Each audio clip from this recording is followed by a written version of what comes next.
Welcome to the Rotary Club of Edina, the #1 club in the universe.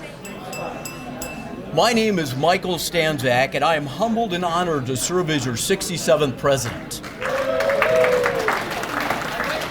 We have an amazing meeting planned today with Sanjit, president of the Minneapolis College of Art and Design, as our featured speaker discussing cultural leadership. Thank you all for being here today in person and for those of you that are joining us on Zoom. Our member spotlight today is on our former president, past president, Josh Sprague. You see him there celebrating his 50th birthday with his beautiful family. I have such great respect for Josh, there he is, because he gets things done. And he gets a lot of things done. And he has certainly moved my cheese. Because of him, I have an iPhone S, and I have a new laptop computer with a clicker that doesn't work all the time. I have two short Josh stories. 3 years ago, he came to me and he said, Michael, we want to have a car show, a Rotary car show, and we're going to have it on the 4th of July at Herberger's parking lot. Will you help? And I said, I will help, but it's a terrible idea. Nobody wants to sit in a parking lot and look at classic cars on the 4th of July.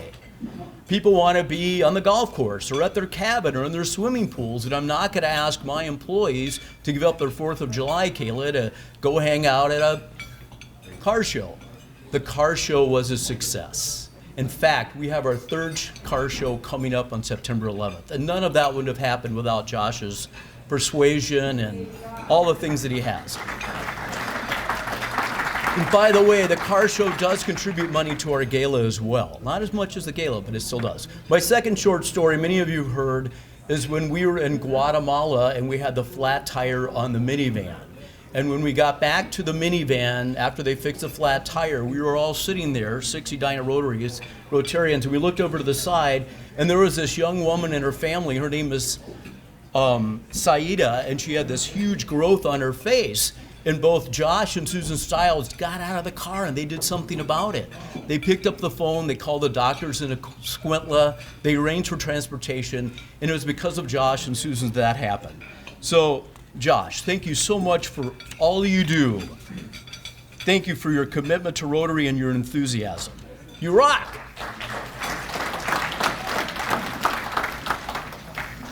Rotary in the News, a friendly reminder of our District Zone Institute that our former District Governor Tom Gump is putting on, and our member Dr. Sita Dash helped to finance a large portion of it. I'm not sure we can do it remotely yet. I've got to find that out. I'll have that information for you at the next meeting. The Edina Rotary Global Scholars Program, come on up, Lindsey, was developed through a partnership of Edina Public Schools, the Rotary Club of Edina, Edina Morningside Rotary, and the Edina Education Fund. Through pathway participation, students will develop leadership, research, and communication skills that enhance college and career readiness. Students will be recognized at graduation with a dedicated cord, and their transcript will reflect this prestigious accomplishment. I think they're encouraged to travel, and I think we have 61 students. And Lindsey, who is our Rotarian, who's the head of the program, is going to explain the slide. So just a couple of updates. I did update the website with all of the spring capstone projects. So there were 7 students who did their capstone project. Feel free to check it out on the website. I also put together a nice Google Doc of links to their projects with explanations. A lot of them did podcasts, and teenage podcasts, they did a fabulous job. So if you're into podcasts and want to listen to some, I highly encourage you to check them out. Also, we're starting some international exchange at the high school. Our Global Scholar students are going to be mentors for all of the international exchange students, which I think is an awesome idea. So we need host families, which is a large ask, but if you are interested in opening your home to one of the international students that we will get at the high school this year, please reach out and let me know. There's also a Google form up on the screen, and it'll be sent out or put in the Barker, maybe. Thanks. And then looking for mentors. So it's only July, I think. I'm on teacher time right now. It's July, and but I'm starting to think about the fall already. So we have some students starting their capstone this fall, And we are always looking for Rotarian mentors for their capstone projects. So I'm going to try something new this year. I'm going to get a list of names and interests and maybe ties to other countries you have, your profession, etc. And then I'm going to match my students to you. So it might not be this semester, it might be in the future. But if you are interested in being a mentor for one of these high school students, please fill out that form, which will hopefully also be in the Barker too. Thank you.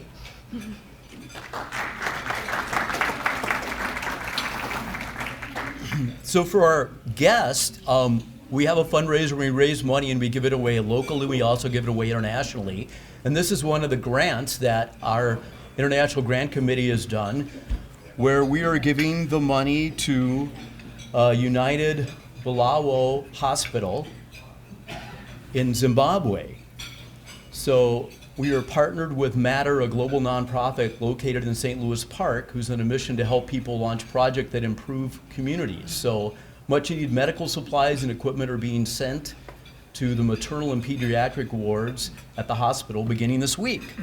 So yay, international grants, well done. So with the ability to reconnect, we have the opportunity to have some beer and lemonade next Tuesday night at Unmapped Brewery Company in Minnetonka and Excelsior, and it's with our Rotaract Club members. And for those of you that don't know what Rotaract is, it's for younger people that are learning about Rotary, and they actually have their own club, and they do a lot of good, and that's a picture of Annika there, or Annika, I'm not sure. So anyway, if you're available on Tuesday night, want to drink some beer, check it out. Meet some young, hopefully Rotarians. We also have the opportunity to connect with the Rotary Club of North Minneapolis with the Northside Ramble, which is coming up in a couple Saturdays, August 7th, where I think it's a bicycle event. I'm not sure if it's a bicycle event. I know you tour 3 North Minneapolis breweries and they have some locally owned food vendors. And again, it raises money for their community grants or local grants. So the registration and details are in the Barker. So something to think about. We've had a lot of birthdays this month, including Josh Sprague and Gordy. Gordy had a birthday this month. Mike Opitz had a birthday. Charlie Roundhorse. Sylvester Thomas, who's there with 2 guests. Bob Perkins, John Mazzara, Bill Minolta, and Ed Bather. Way to go, Ed. And then we also have several July Rotary Anniversaries, and that says a lot about our club, that people want to be connected. People like John Flynn that have been a member for a long time that does so much, and we enjoy his social things. So way to go, Dan, Brad, Marty, Bruce Templeton, Hannah Lore, Ted, Doug, Bridget Hallstrom, and our newest member, Chris Lakowski, who's celebrating his 1-month anniversary. It takes a lot to put it on, people to help me fix out how to use the clicker and things like that. So our greeters today were Barbara Bourne and Mike Martini. The front desk is being manned by Erica Allenberg and Becky. Our Zoom greeters and AV supporter Ryan Wilson and Scott Blake. I think Scott, no Scott, okay, that's fine. Just Ryan. Our invocation is by Mark Stageberg, Scott MacDonald, who has helped us get 15 or more members. Skip Thomas, what do you think about that? I mean, this guy's a magnet for bringing people to our club. Jim Ryman will introduce our speaker. Ross Peterson will thank our speaker. Kaylin Idness and I think Mark Justin are taking photographs. So thank you all for helping out. Please rise if you're able for the invocation and Pledge of Allegiance and 4-way test. We live in a troubled world. Our planet is overwhelmed with hurricanes, floods, wildfires, drought, famine, and our oceans are ever increasing to wipe out humanity in the oceanside places. Unfortunately, much of this is the result of human beings. Let us pray for better times ahead. In the Bible, in the first chapter of Genesis, God tells that he made the heavens and the earth and all living creatures. God saw that it was good and created man to be stewards over the wonderful world he had created. Unfortunately, mankind has failed in many respects in its stewardship over God's creation. We can only ask God to intervene and help this world at this stage. Guide our world leaders so that they can, in conjunction, attack these kind of world problems and look at each of us for what we individually can do to protect God's wonderful world for future generations. Amen. Amen. And pledge allegiance. I pledge allegiance to the flag of the United States of America and to the republic for which it stands, one nation under God, indivisible, with liberty and justice for all. And the four-way test of the things that we think, say, or do: is it the truth? Is it fair to all concerned? Will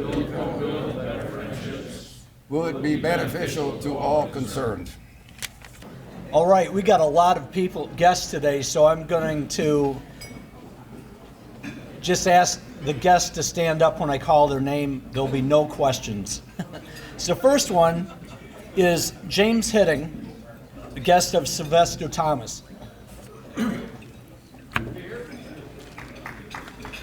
Next, Dan Blackburn, guest of Josh Sprague.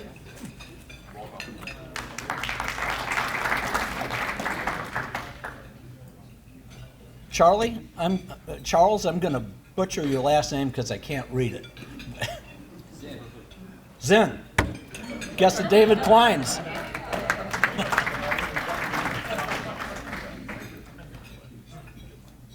Sean Laurice. Perfect. Another guest of David Klein's. He must have written these for you. Those are art teachers. Oh, good. Kirsten Huppenbecker, guest of Bridget Hallstrom. As well, and she's joining us and recently moved to the area and is an attorney in Edina. Great. Welcome.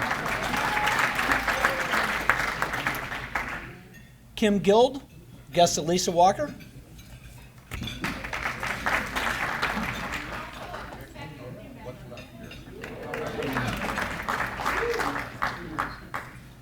Alicia Greensbach, you're guest of the Lake Street Project, I guess. Yes. Yeah. Great. Jeff Schley, Sandy's son.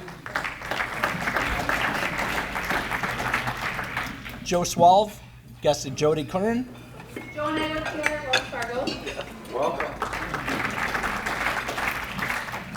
Two visiting Rotarians, one John Flynn. No, that's a joke. And then Leif Hagen, come on up.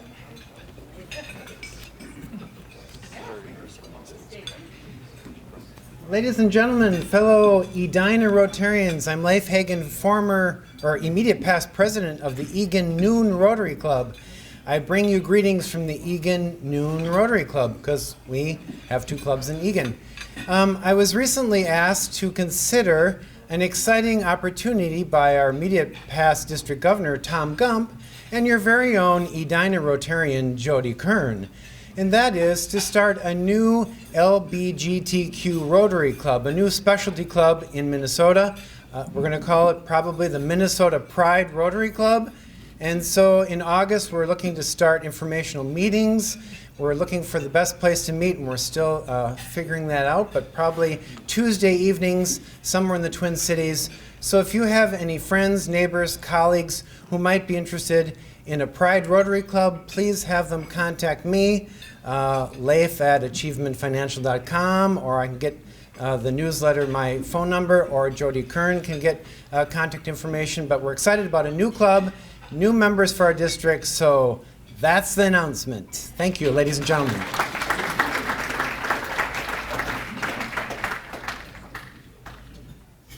Hi, you get to hear from me one more time on TRF. I just wanted to give you a quick update on our results of our TRF fundraising campaign last year, and I want to share this chart with you. Hopefully you can see it on the top left corner. You will notice what the annual fund goals have been in the previous 5 years. Most recently, our goal, which is the 2020-2021, was $75,000. The annual fund to TRF is the money that ultimately does circulate back to our district and helps fund our global grants and our international activities. On the top right corner, you will notice the total contributions that we raised for the Rotary Foundation last year. We had a great year. It was I believe it says $58,000. So some of the money in addition to the annual fund, which in the middle, we raised over $80,000. So we did surpass our goal. Thank you to all of you who participated, your generous contributions. If you quickly look through this chart, you'll see that we have been a really generous club for many, many years, the top giving club in our district and one of the top clubs actually in the world. So thank you everybody for all that you do to support Rotary. And thanks, Michael.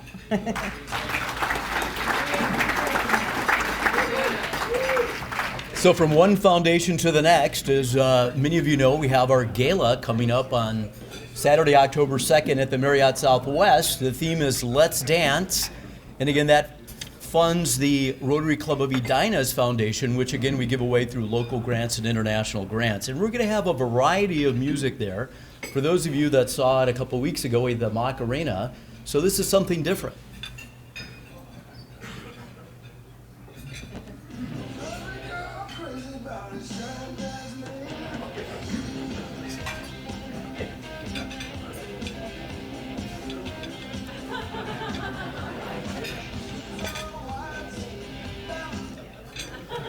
All right, let's hear it for ZZ Top. Yeah, baby. Jim Ryman has been a member of our club since 2014, sponsored by Joel Jennings. He served on the local grants committee and currently the speaker committee. He graduated from the Minneapolis College of Art and Design in 1965. He joined the Marine Corps and served as a helicopter in Vietnam from 1968 to 1969. After his military service, Jim began a 31-year career with State Farm Insurance Company, the final 10 years serving as Regional Vice President of the North Atlantic region consisting of upstate New York and New England. After retirement, the Rymans returned to Minnesota in 2003. Jim has served on many boards over the years, and he and his wife have been active in the churches and communities in which they have lived. Jim served on the board of trustees of his alma mater, the Minneapolis College of Art and Design, for 9 years, chairing the board in his final 2 years. These days, Jim loves wood turning and has donated his work to several of our fundraisers. I hope he does it again. I'd love to get some. I bet many of you have his beautiful creations gracing your homes. Jim and Deb Ryman will soon celebrate 48 years of marriage. Well done. They have 3 children and 8 grandchildren. Please welcome my friend and fellow Rotarian, Jim Ryman.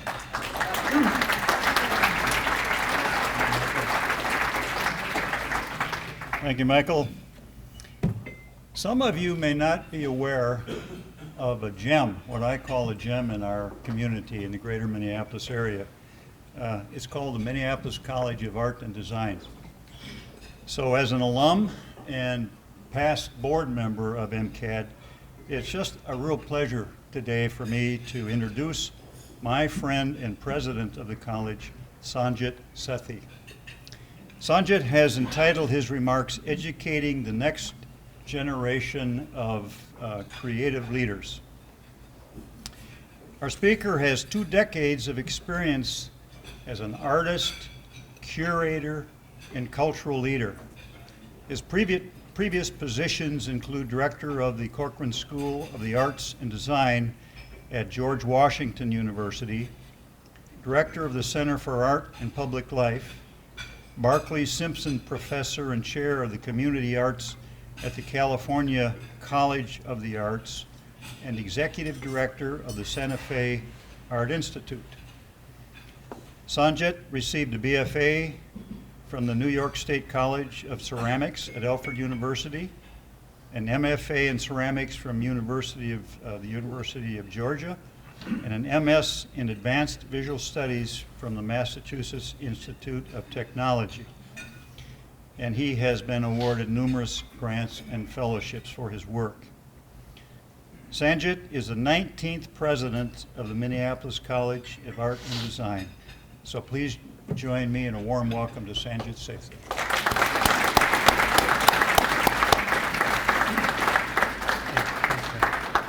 Thank you, Jim, for that really warm, those warm remarks, as well as just Jim has been a great friend and mentor to me since my arrival, which feels like a really fast 2 years ago. I apologize if I'm sounding a little throaty. Apparently something is blooming in this great state that is now activating my sinuses in a different way, so I'm not toxic. I feel like, but I do want to say that. But you know, my goal here is just to talk a little bit. If I can get this clicker to work. Oh, look at that. That works. Okay, good. You know, I'm going to talk about the college and about this idea of how do we educate the next generation of creative cultural leaders and why that's important right now. And I would say, you know, I'm going to zip through. I know there's a time limit here, but hopefully we can get to some earnest questions and answers. And I probably, if you've got questions for me, it's very possible I'll just be tossing back a question to you too.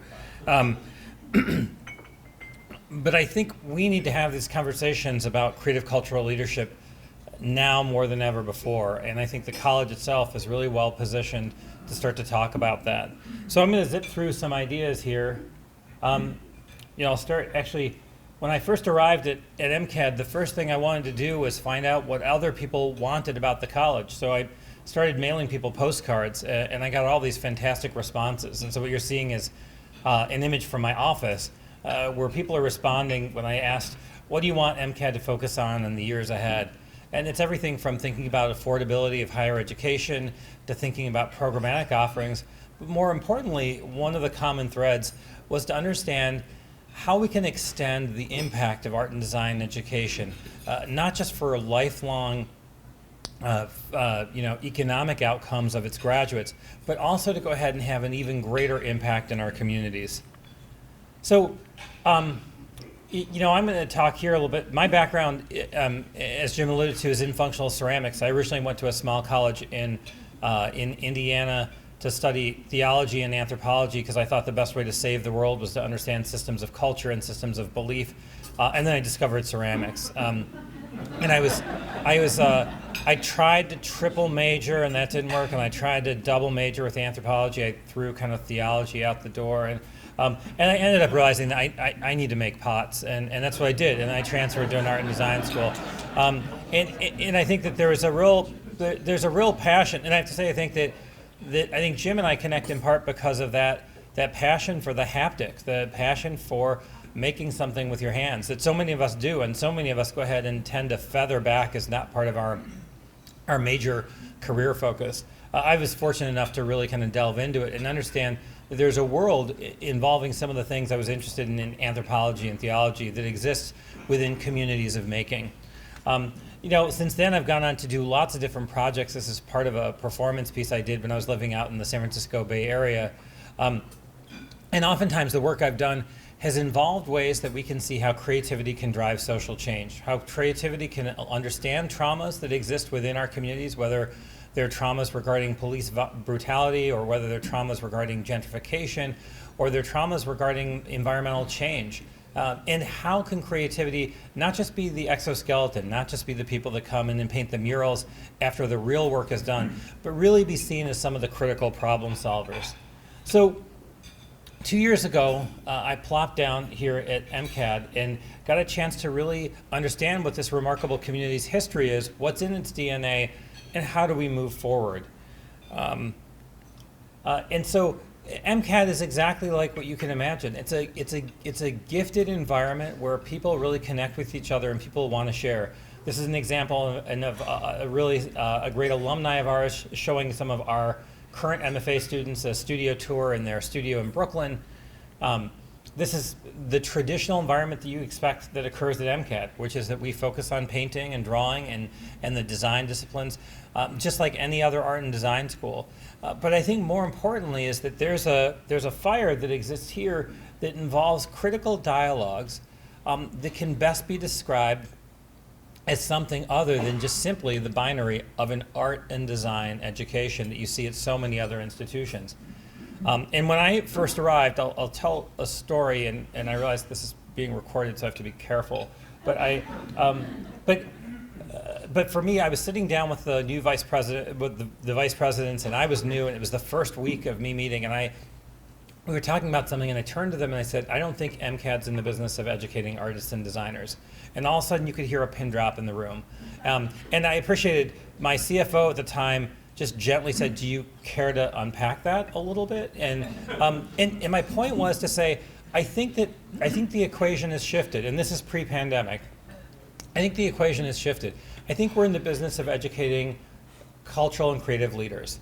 And if you change the goalpost slightly, what you're delivering changes, and the way you look at your outcomes changes. And all of a sudden, we're more relatable to a business community. We're more relatable to a startup community. We're more relatable to a civic community.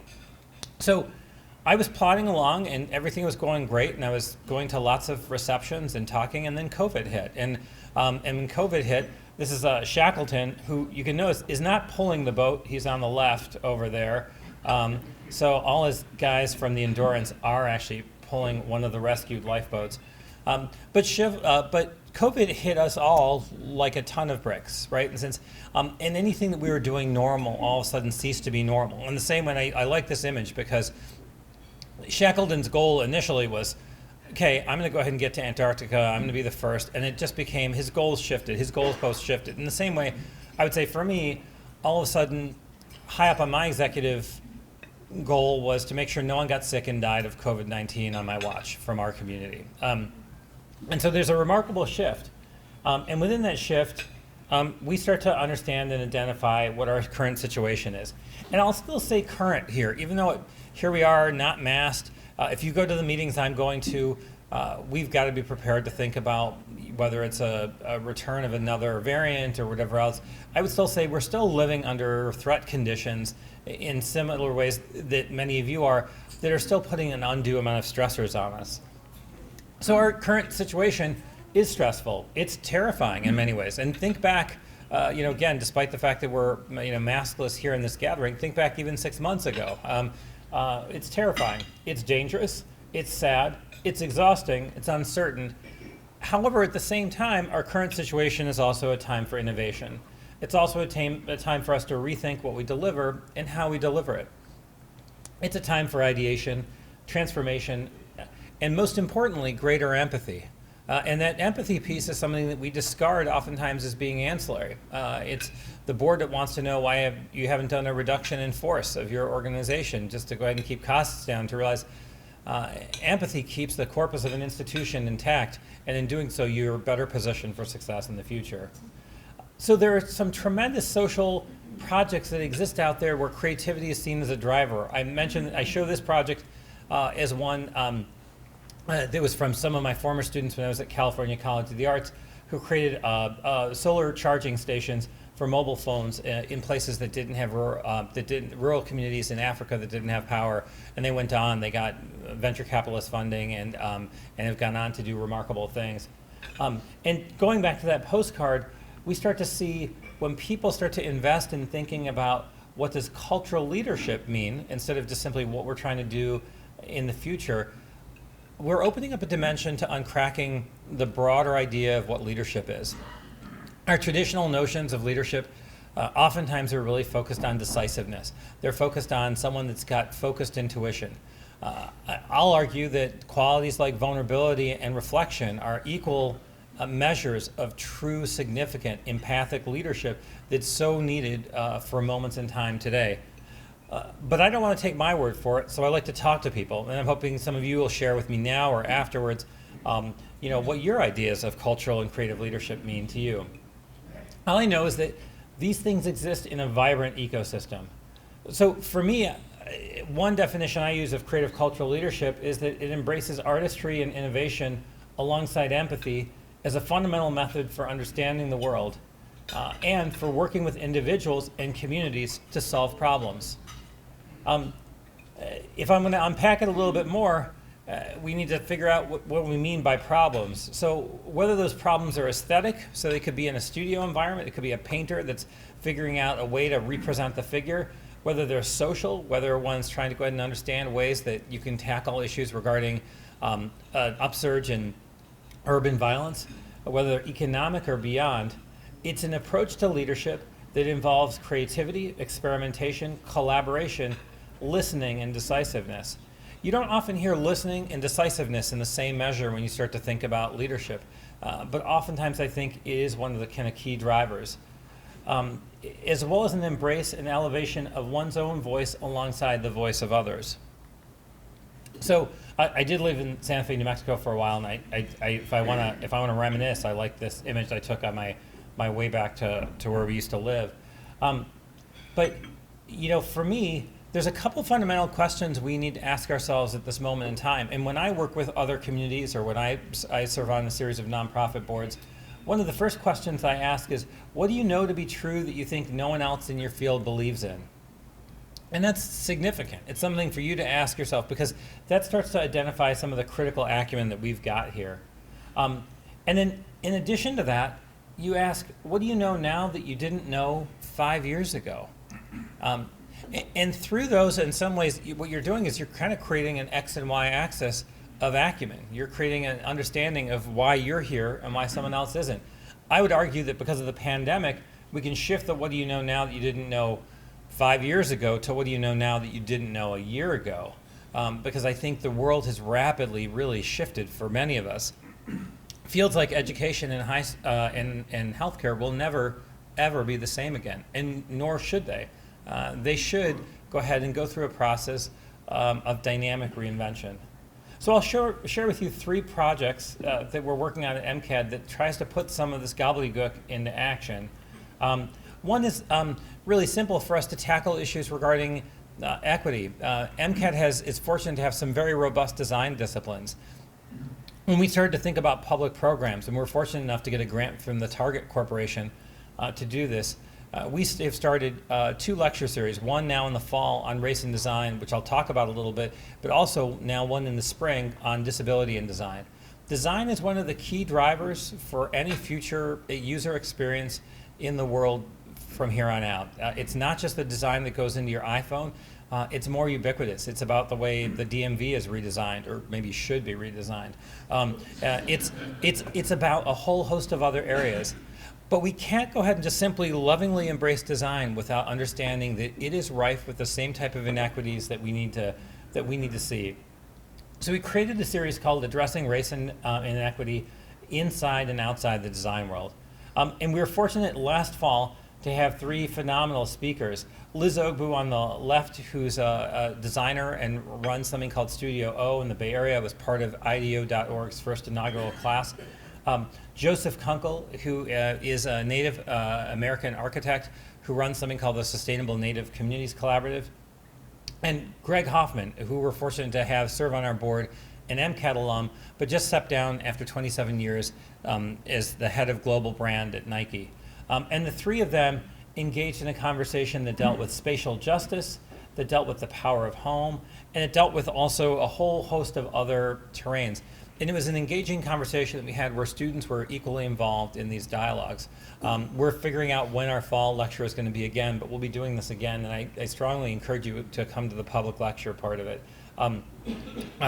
This is an example of us saying, and I did have someone that came up to me and they said, hey, you know, the term race and design is too edgy. Do you think maybe you could just call it the future of design? And I turned to them and I said, when we figure out and solve issues regarding racism in the design world, we can call the lecture series whatever you want. But until we go ahead and address these inequities head on, and MCAD positions itself as an institution that does that, we're part of the problem, if not passively, actively. Another initiative that we started to do, which will be launching next year, and we're really excited about, this is somewhat kind of hot off the presses, is MCAD has 2 current online MA programs that are fully online. We have an online master's degree in sustainable design and one in graphic and web design. We were the first art and design school in the country, I think 7 or 8 years ago, to go ahead and launch fully discrete art and design degrees. We're adding to that with a Master's of Arts in Creative Leadership, which will be launching. And the goal here really is to start to fundamentally rethink how we think leadership operates within a creative environment. It'll be 90% online with a 2-week, essentially kind of social ventures, community engagement portion at MCAD during the first summer. But we're really excited because I think it starts to shift the dimension of what MCAD can do, but also how do we respond to the world around us. I've been having lots of conversations about cultural equity in a COVID and post-COVID world, and started and created a series with my friend Joseph Kunkel, who I mentioned before, Carolyn Woolard, and me, to start to talk about dialogues that start to change the idea of what we mean by cultural resiliency. So I've spent a lot of time not just working with making sure the college is functioning correctly and that we're supporting our students, but also involved in these types of deep dialogues and getting fantastic speakers like Hank Willis Thomas and Christine Gaspar and others. I lied. I think I mentioned I was going to talk about 3 topics. I'm going to talk about 4. The last one is we also started a podcast last year, and the podcast was started to talk about how we start to reframe what we mean by leadership. And so it was on topic on cultural leadership, and I'm happy to make sure that you all have the link to it. Started with Tricia Herring, who's the founder of something called District Creatives, Public Functionary, which is a local fantastic nonprofit arts organization. We interviewed folks like R.T. Ryback with the Minnesota Community Foundation, Chef Ye Vang, the Hmong chef that's been doing fantastic work here, Roger and Deanne Cummings, and Deanna are the founders of Juxtaposition Arts, Gulgun Kaim from the Mayor's Office of Arts Leadership, and other folks here too that really started to go ahead and talk about the future of where we are with cultural leadership now, but also where we think it's going. And so we're actually starting to interview people for our next season of this podcast.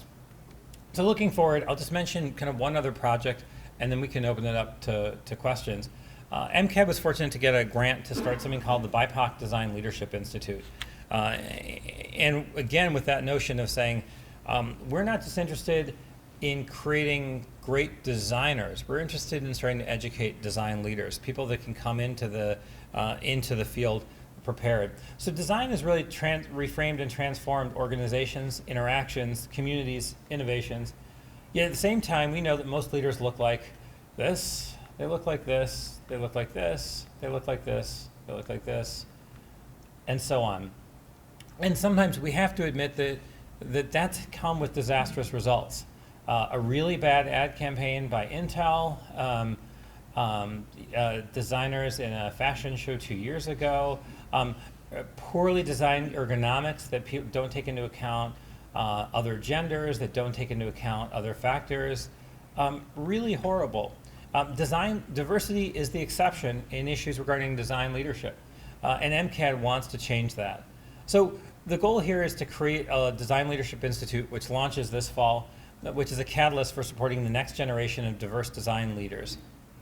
So we'll be starting it with 2 parts, which both for MCAD students and something that serves the broader community. It's a year-long program and a summer intensive. So it's everything from a speaker series, mentorship connections, seminar dinners, and site visits that really support the BIPOC design students to not just go ahead and be at home and being in the design world, to really start to understand the leadership voice, which is so, I think, critically important. It's about mentorship, it's about deep conversations, it's about network building, it's about figuring out strategies to thrive despite the bias that we know exists within the design world. And it's about understanding equity. And probably most importantly, building and articulating a leadership voice. So that's my spiel. You can feel free to harangue me or critique this talk at my email address or enter into further conversation, it's ssethi@mcad.edu. But I'll be happy to open it up for questions. Yeah. So, I don't know if this is a right way to phrase the question, but is there a percentage that the colleges of studio arts versus maybe this deeper thought stuff, or? Yeah, well, so what I'd like to do is decouple the idea. MCAD certainly educates artists and designers, but I think what we do is, and so we have, I'd say we're about 40% studio arts and about 40% design disciplines, everything from everything from product design to furniture design to graphic design. And web design, and then we also offer a bachelor's in science and entrepreneurial studies, and we have well before I arrived. You can't blame me for that one. And my point is that it's always been in the DNA to think more, to extend what's the possibility of an art and design education, how it goes, how we make sure it goes beyond just thinking about being economically sustainable, but how you can also have a fantastic studio practice, whether you're a printmaker or a photographer. Or you're a graphic designer, but also see how you can be suited to have an impact in the world.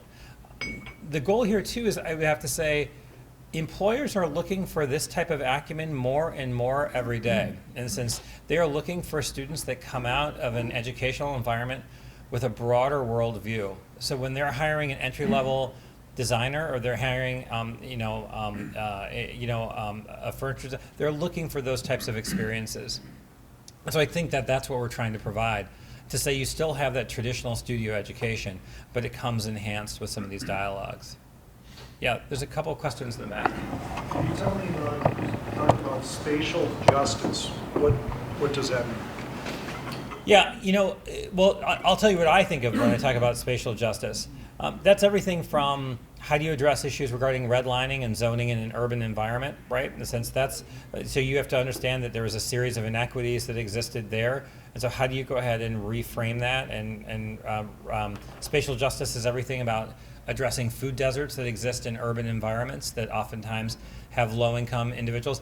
So that's what I mean by spatial justice, is looking at the way space has been advocated or allocated, and seeing how sometimes you need to go ahead and address historic inequities. And actually, I would say one thing that inspired me, and I don't remember the name of the website, but I want to believe it was a couple of graduate students from the University of Minnesota that created the website that details out all the redlining that had occurred and all the racially biased covenants that had occurred within housing contracts, all within the Twin Cities. And it was a really powerful example.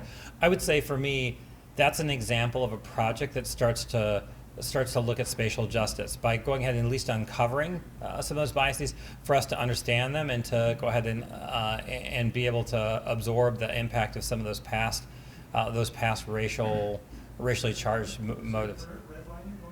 No, not current redlining. It historically maps out all the different covenants that used to exist. Yeah.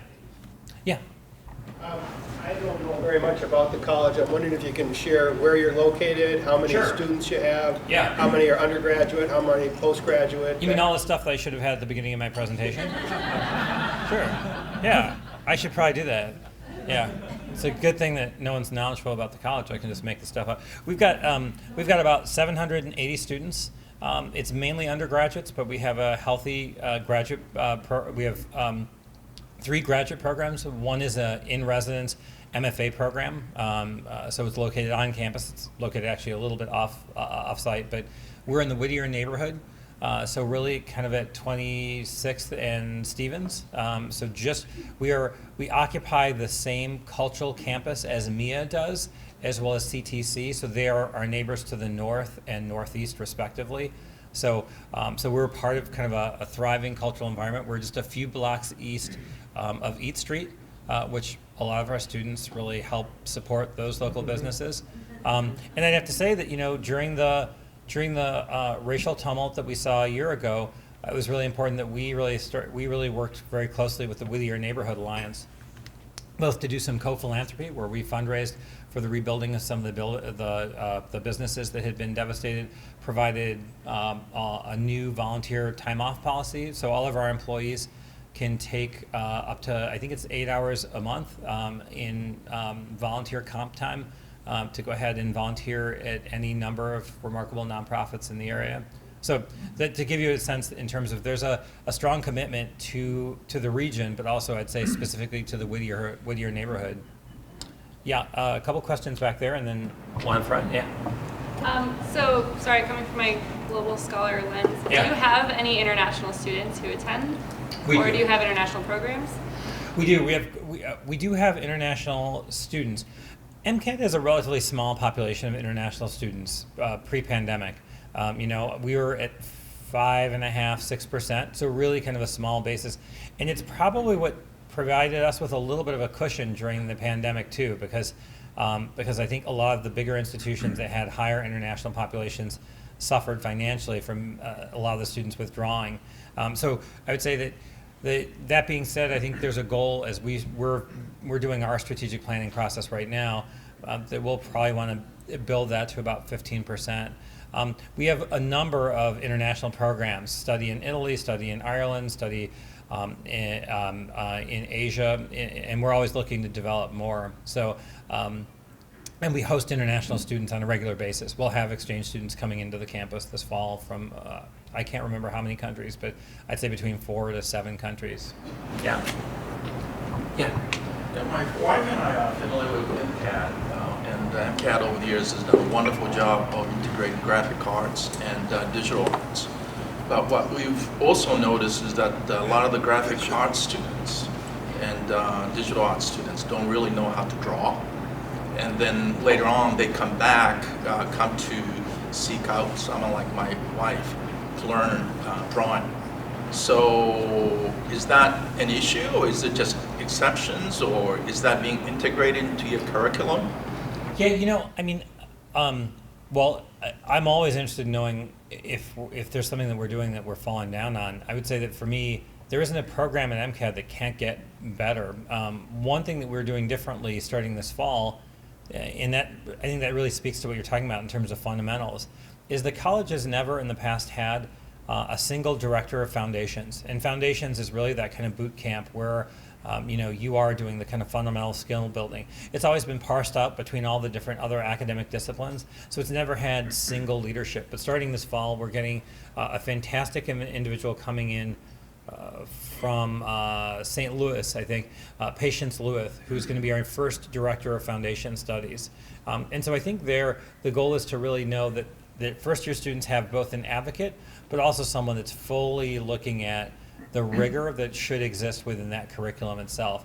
I certainly have met students or alumni that have had different experiences, and whether they felt like either they didn't take the right courses or they felt like there was an individual. I'd say in general, I see a pretty strong skill set that comes out of the college, but there's always room for improvement. Yeah. Elon Musk is into cryptocurrency. And his girlfriend, I don't think is really talented, but she sold her crypto art on the computer, and she made like millions of dollars within like less than an hour. So what do you think is the future of NFT? Do you think it should be taught at school like yours? My short answer is I don't know, but I think I know one thing, which is the past 18 months have showed me that ideas that I probably weren't considering 18 months ago, I'm considering on a more rapid fire basis, and my metabolism for looking at opportunities, whether it's esports and an art and design institution or cryptocurrency or other things like that, are things that I think we have to start to go ahead and change our metabolism for ideation right now. So that's my kind of waffling answer.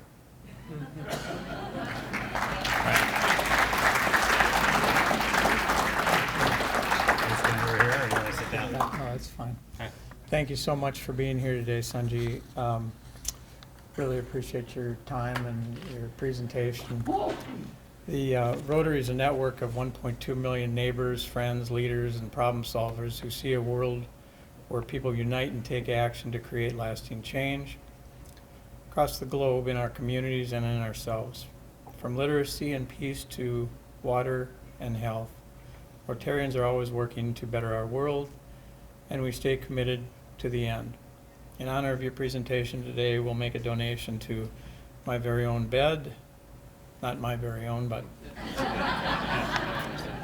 a local nonprofit that provides new beds to children and gets them moving into stable housing. My Very Own Bed gives a new bed, set of sheets, blankets, pillows, mattresses, pads, stuffed animals, and books to children who might otherwise go without. Thank you very much. Thanks so much. Appreciate you being here today.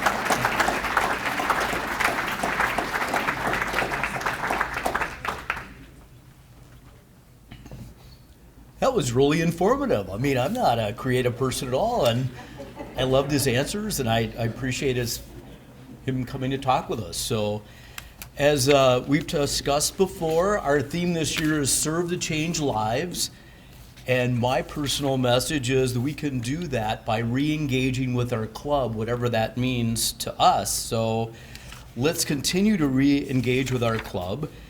And one thing I challenged us all to do, here, I'll back up a second, to try to bring one guest to one meeting this year. And I failed. I've been a hypocrite. So I'm going to work on that. So I encourage everybody, you too, Dan Hulbert. Oh, well, that was the first one. So please think about bringing a guest, someone that would consider joining our club. And for you guests out there and people considering joining our club, thank you for being here. We so appreciate it. And how can we re-engage? Well, to infinity and beyond. Tuesday night, the Rotaract Club at Unmapped Brewery in Minnetonka. A week from today, we have Sarah Stroman, who is the first female commissioner of the Minnesota Department of Natural Resources. Like you, Sanjit, she oversees a budget of $1.1 billion.